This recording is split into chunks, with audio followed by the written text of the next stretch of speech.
Hi friends. ആ വളർന്നു വരുന്ന നല്ല കുട്ടികളുണ്ട്. ആ കുട്ടികളെ കൊണ്ട് നമ്മൾ ശരിക്കും പറഞ്ഞു കഴിഞ്ഞാൽ തുമ്പിനെ കൊണ്ട് കല്ലെടുപ്പിക്കുന്ന മാതിരിയോ ഉറുമ്പിനെ കൊണ്ട് ചെത്ത് കല്ലെടുപ്പിക്കുന്ന മാതിരിയോ ചെയ്യിപ്പിക്കാതെ ആ കുട്ടികൾ നമ്മൾ ശരിക്കും പറഞ്ഞു കഴിഞ്ഞാൽ ഒരു 10ാം ക്ലാസ് വരെ നല്ല വായന സംസ്കാരങ്ങൾ അവരെ സ്കൂൾ സിലബസിന് പുറമേ അവർക്ക് സ്കൂളിന് പുറത്തുള്ള സിലബസുകളും പുസ്തകങ്ങളും ധാരാളമായി കിട്ടുന്ന വിധത്തിൽ നമ്മളെ ഗ്രന്ഥശാലകളും വായനശാലകളും ഫിലിം ഫെസ്റ്റിവലുകളും അതുപോലെ തന്നെ മതദർശനങ്ങളും ഭൗതിക മാർസിയൻ ദർശനങ്ങളും മറ്റുള്ള എല്ലാ പാർട്ടിൻ്റെയും രാഷ്ട്രീയത്തിൻ്റെയും വായന പ്രസരണം അവരിലേക്ക് കൊണ്ടുവരണം, സ്വാധീനം ചെലുത്തി കൊണ്ടുവരണം. അവർക്ക് നല്ലൊരു പേഴ്സണാലിറ്റി ഉണ്ടാവും, അവർക്ക് നല്ലൊരു ഭാവി ഉണ്ടാവും, നല്ല വളർച്ചയുണ്ടാവും. അവരെ പറ്റുവാണെങ്കിൽ IAS IPS നമ്മൾ എഴുതിക്കണം. ആ കുറിയ കുഞ്ഞു മക്കളെ കൊണ്ട് നമ്മളൊരു ഡിഗ്രി തരാകുമ്പോഴത്തേക്ക് PSC ക്ലാസ്സുകളിൽ അറ്റൻഡ് ചെയ്യിക്കണം. ഒരു 18, 20, 22 വയസ്സാകുമ്പോഴത്തേക്ക് ആ കുട്ടികൾ തൊഴിലന്വേഷണമായിട്ട് വിദേശ രാജ്യങ്ങളിലേക്ക് പോകുമ്പോൾ തന്നെ നല്ല എഡ്യൂക്കേഷണൽ ക്വാളിഫിക്കേഷൻ വേണം. ശരിക്കും പറഞ്ഞ ഒരു ഇന്ത്യക്കാരൻ മലയാളികൾ എന്നെല്ലാം പറഞ്ഞാൽ നമുക്ക് പുറം രാജ്യത്തൊക്കെ അത്ര വിവരം വിദ്യാഭ്യാസവും ഇല്ലാത്തൊരു സാധാരണ നമ്മൾ ഈ നാട്ടും പുറത്തെല്ലാം കാണുന്ന ഒരു അയമ പോക്കറെല്ലാം പോലെ ഒരു അന്നാമിന്നെല്ലാം പോലെ ഒരു കോമാളി ആയിട്ടാണ്, ഒരു കിണറ്റിലെ തവളേനെ പോലെ എത്ര പറഞ്ഞാലും കാര്യങ്ങൾ മനസ്സിലാക്കാത്തൊരു പൊട്ടനും മണഗുണാഞ്ചനെല്ലാം ആയിട്ടാണ് ഈ ആൾക്കാരെല്ലാം കാണുന്നത്. ഒരു ഇന്ത്യക്കാരൻ ഒരു മലയാളി എന്നെല്ലാം പറഞ്ഞാൽ ഇന്ത്യക്കും പുറത്തും നമ്മളെ കേരളത്തിനും നമ്മളെ നാട്ടിനും പുറത്തേക്കൊക്കെ പോയി കഴിഞ്ഞാൽ നമുക്ക് എത്താൻ ഉത്തരവാദിത്തപ്പെട്ട വലിയ സ്ഥാനങ്ങളിലേക്കൊന്നും ഒരു അപൂർവം ലക്ഷത്തിലോ കോടിയിലോ 10,000-ലോ 100-ലോ ഒരു മലയാളി ഒരു ഇന്ത്യക്കാരനോ മാത്രമേ അങ്ങനെയുള്ള പൊസിഷനിലും സ്ഥാനങ്ങളിലേക്ക് എത്താറുള്ളൂ. കാരണം എന്ന് പറഞ്ഞാൽ നമ്മൾ ഒരുപാട് ഇനി ശാസ്ത്ര സാങ്കേതിക നേട്ടങ്ങൾ കൈവരിക്കാനുണ്ട്, കാർഷിക അഭിവൃദ്ധി ഇതാക്കാനുണ്ട്, തൊഴിൽ സംസ്കാരങ്ങൾ മാറേണ്ടതുണ്ട്, നമ്മൾ ഒരുപാട് ഭാഷകൾ സ്വായത്തമാക്കേണ്ടതുണ്ട്, നമ്മൾ ഒരുപാട് തൊഴിൽ വൈദഗ്ധ്യങ്ങൾ നേടിയെടുക്കേണ്ടതുണ്ട്. എന്നാലേ നമ്മുടെ രാഷ്ട്ര പുരോഗതിക്ക് മുന്നോട്ടേക്ക് വരാൻ പറ്റൂ.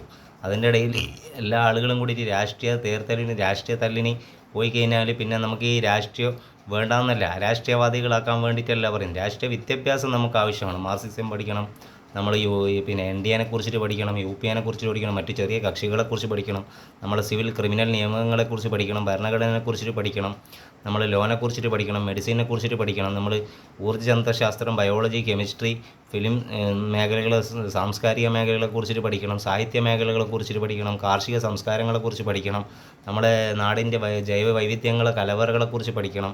അങ്ങനെ ഒത്തിരി പഠന വിഷയങ്ങൾ നമുക്ക് ഉണ്ടാക്കേണ്ടതുണ്ട്. ഞാൻ പറയുന്നിടത്തോളം ഈ സ്ത്രീകൾ നമ്മൾ കഷ്ടപ്പെട്ട് വളരെ കുടുംബം നോക്കാനും പ്രസവിക്കാനും ആളുകളെ വളർത്താനുള്ള കഴിവ് ലോകാരംഭം മുതൽ ലോകാവസാനം വരെ സ്ത്രീക്ക് മാത്രം കുത്തകയായി അവകാശപ്പെട്ടതാണ്. ഒരു പരപുരുഷൻ്റെ ബന്ധത്തോട് കൂടിയിട്ടാണ് അവർ കുടുംബത്തോടും ചർച്ചിലോ അമ്പലത്തിലോ വെച്ച് താലികെട്ടോ അല്ലെങ്കിൽ ചർച്ചിൽ വെച്ച് മനസ്സമ്മത ചടങ്ങോ അല്ലെങ്കിൽ പള്ളിയിൽ വെച്ചോ അല്ലെങ്കിൽ നിക്കാഹ് കൈകൊടുക്കൽ ചടങ്ങ് കഴിഞ്ഞാലോ അല്ലെങ്കിൽ രജിസ്റ്റർ ഓഫീസിൽ പോയിട്ട് ഒപ്പിട്ടിട്ട് അവർ പുതിയൊരു ജീവിതത്തിലേക്ക് പ്രവേശിച്ച് കഴിഞ്ഞാലും അവരെ ദൈവം സഹായിക്കും. അവർക്കുള്ള വഴി ഫ്രണ്ട്സിലൂടെയോ കുടുംബക്കാരിലൂടെയോ സുഹൃത്തുക്കളിലൂടെയോ നാട്ടുകാരിലൂടെയോ ദൈവം പുതിയൊരു വഴി തുറന്നു കൊടുക്കും. ക്വസ്റ്റ്യൻ ടാഗായിട്ട് അവർക്ക് മുമ്പിൽ തറച്ച് നിൽക്കുമ്പോൾ ദൈവം അവിടെ വേറൊരു ട്രാക്ക് തുറന്നു കൊടുക്കും. ദൈവം നമ്മളെ സൃഷ്ടിച്ചെങ്കിൽ ദൈവം തീർച്ചയായും നമ്മളെ വളർത്താനും അറിയാം, എടുക്കാനും അറിയാം, തളർത്താനും അറിയാം, സമ്പത്ത് തരാനും അറിയാം, സമ്പത്ത് നശിപ്പിക്കാനും അറിയാം, ജോലി തരാനും അറിയാം, ജോലി ഇതാക്കാനും അറിയാം. നമ്മൾ ശരിക്കും പറഞ്ഞാൽ സാമ്പത്തികമായി അതീവ ഗുരുതര പ്രതിസന്ധിയിലൂടെയാണ് നടന്നുകൊണ്ടിരിക്കുന്നത്. വലിയ മെട്രോപൊളിറ്റൻ സിറ്റികൾ ഒഴിച്ച് കഴിഞ്ഞാൽ ബാക്കിയെല്ലാം എന്ന് വെച്ച് കഴിഞ്ഞാൽ സാമ്പത്തികമായിട്ട് വളരെ കഷ്ടമായ സ്ഥിതിയാണ്. തൊഴിലുറപ്പ് പദ്ധതികളെല്ലാം നമുക്കുണ്ട്, പക്ഷെ അതിന് പുറത്ത് വരുന്ന കുറേ ആൾക്കാരുണ്ട്. തൊഴിലെന്ന് പറഞ്ഞാൽ നമുക്കൊരു പ്രതിസന്ധി, എപ്പോഴും ഒരു പ്രതിസന്ധിയാണ്. വിദേശ രാജ്യങ്ങൾ അത്രയും പ്രതിസന്ധിയില്ല. കാരണം നമ്മുടെ നാട്ടിൽ ഒരു രാഷ്ട്രീയ പാർട്ടികളെ സംബന്ധിച്ചിടത്തോളം ആ രാഷ്ട്രീയ പാർട്ടി അവരെ ആളുകൾ മാത്രം മതി, മറ്റൊരാൾക്ക് അവരും അവരെ ആൾക്കാർ മാത്രം മതി, അവർക്കും അവരെ ആളുകൾ മാത്രം മതി. എല്ലാ ആളുകളെയും ഒത്തുപിടിച്ചാൽ മലയും പോരും എന്ന് പറയുന്നത് മാതിരി നമ്മൾ ഒരൊറ്റൊരു ഇന്ത്യക്കാരായി ഒരൊറ്റൊരു ഘട്ടമായി ഒരൊറ്റൊരു രാജ്യത്തിൻ്റെ മക്കളെ ഒരൊറ്റൊരു കുടുംബമായി ജീവിച്ചു കഴിഞ്ഞാൽ നമുക്ക് ഇന്ത്യക്കുമായി യശസ്സോളം ഉയരാൻ പറ്റും. മറ്റു രാജ്യങ്ങളുടെ മുമ്പിൽ നമുക്ക് തലപിടിച്ച് നിർത്താനും പറ്റും. നമുക്ക് സംഭവം എന്ന് പറഞ്ഞാൽ നമ്മുടേതായ രീതിയിൽ ഇതാക്കാൻ പറ്റും. ഒരുപാട് കഴിവുള്ള കുട്ടികളുണ്ട്, കുഞ്ഞു മക്കളുണ്ട്.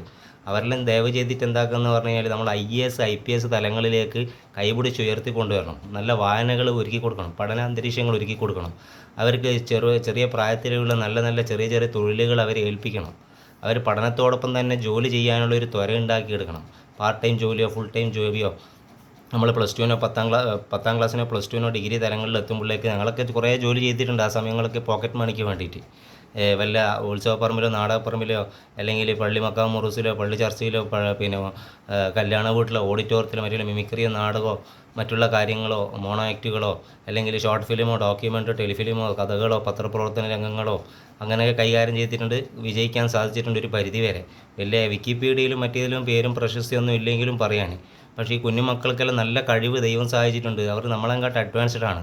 നമ്മൾ പണ്ട് സ്കൂളിൽ പോകുമ്പോൾ മൊബൈൽ ഫോണും മറ്റുള്ള കാര്യങ്ങളൊന്നും ഇല്ല. ഇന്ന് അവർക്ക് ആ സൗകര്യങ്ങളൊക്കെ ഉണ്ട്. ഇന്ന് ബസ്സുണ്ട്, ഇന്ന് മറ്റേ മൊബൈൽ സൗകര്യങ്ങളുണ്ട്, കളർ യൂണിഫോം ഉണ്ട്, പാരൻസ് കമ്മിറ്റി ഉണ്ട്, ടീച്ചേഴ്സ് കമ്മിറ്റി ഉണ്ട്, PTA കമ്മിറ്റി ഉണ്ട്, മാനേജ്മെൻ്റ് ഉണ്ട്, സ്റ്റാഫ് യൂണിയനുണ്ട്, എല്ലാം ഉണ്ട്. അവരെ ജീവിത രീതിയും നമ്മുടെ ജീവിത രീതിയും തമ്മിൽ ഒത്തിരി അഡ്വാൻസ്ഡ് ആണ്. അപ്പോൾ അവരെ നമ്മൾ നന്നായിട്ട് അവരെ വളർത്തിയെടുക്കുക എന്നുള്ളതാണ്. അവളെ രാഷ്ട്രീയത്തിനും മതത്തിനും ജാതി ചിന്തകൾക്കൊന്നും നമ്മൾ പ്രസക്തി കൊടുക്കാതെ ആ കുട്ടി വളർന്നു വരട്ടെ, ആ കുട്ടീനെ കൈപിടിച്ച് കൊണ്ടുവരണം. നമുക്ക് ആ കഴിവില്ലെങ്കിൽ നമ്മൾ ആ കുട്ടിക്ക് കഴിവുണ്ടെങ്കിൽ ആ കുട്ടീനെ തേടിപ്പിടിച്ച് വളർത്തി കൊണ്ടുവന്നിട്ട് നമ്മുടെ ഒരു നിധിയായി, ഒരു അമൂല്യ സമ്പത്തായി കൊണ്ടുവന്നിട്ട് ആ കുട്ടീനെ വളർത്തി കൊണ്ടുവരണം. പിന്നെ സ്ത്രീകൾ മുൻനിരയിലേക്ക് കടന്നു വരേണ്ടതുണ്ട്. സ്ത്രീകൾ മുൻനിരയിലേക്ക് കടന്നു വന്നാൽ ഒത്തിരി മാറ്റങ്ങൾ നമ്മുടെ ഈ നാട്ടിലേക്ക് ഉണ്ടാവും. അങ്ങനെ ഒരുപാട് ആളുകളുണ്ട് പല മേഖലകളിലേക്കും കഴിവ് തെളിയിച്ചിട്ടുള്ളത്. അപ്പോൾ നമ്മളിതെല്ലാം ഒരു കൂട്ടായ്മ പ്രവർത്തനമായിട്ട് മുന്നോട്ടൊക്കെ പോയി കഴിഞ്ഞാൽ നമ്മുടെ നാടിനും നമ്മുടെ നാട്ടുകാർക്കും നമ്മുടെ രാജ്യത്തിനും യശസ്സ് ഉയർത്തിപ്പിടിക്കാൻ സാധിക്കുകയുള്ളൂ. നമ്മുടെ നാട്ടിൽ തന്നെ നിന്നൊരു നാട്ടുകാരെ തല്ലി ഓടിക്കുന്ന രീതിയിലേക്കുള്ള രാഷ്ട്രീയം വന്നു കഴിഞ്ഞാൽ വളരെ ഒരു അപകടമായിട്ടാണ് ഇത് വരുംകാല തലമുറകൾ കൊണ്ടു നടക്കേണ്ടി വരിക. അപ്പോൾ എല്ലാവരും ഇത്രയും പറഞ്ഞു നിർത്തുന്നു. Hi friends, good bye.